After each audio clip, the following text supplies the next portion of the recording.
বন্ধুরা, আমি এক দিদিকে দেখাবো আজকে, যাকে দেখে অনেক দিদিদেরই ইচ্ছা করবে যে হচ্ছে এই দিদির মতন হতে বা হচ্ছে চালানোর ইচ্ছা করবে। কিন্তু এই দিদি হচ্ছে সাংবাদিকতা করে, অনেক বছর ধরে সাংবাদিকতা করে।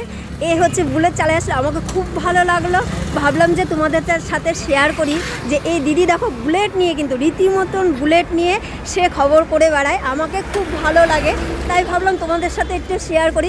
দিদি এই ইচ্ছা কেন বুলেট নিয়ে হচ্ছে?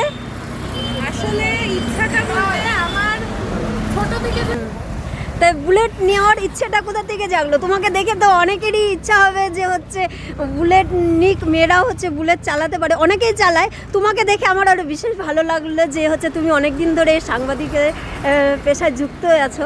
তাই বলো দেখি তোমার কি মানে এটা নেওয়ার ইচ্ছাটা কিসের জন্য?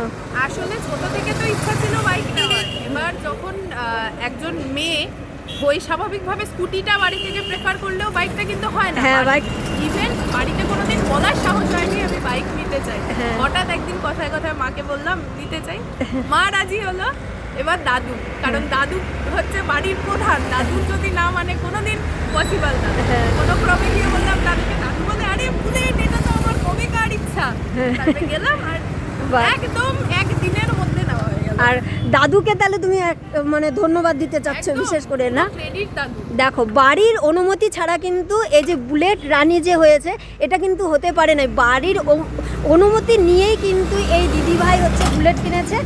এই দিদিভাইকে দেখে আমার তো খুবই ভালো লাগছে। তোমাদের কিরকম লাগলো জানাবা। দিদি তোমার নামটাই তো জানা হলো না, কি বলো একটু? আমার নাম পাপড়ি ভৌমিক। আর তুমি কোন পেশার সাথে যুক্ত আছো? এটা তুমি সাংবাদিকতার সঙ্গে যুক্ত আছি আর বাগডোগরায় থাকি।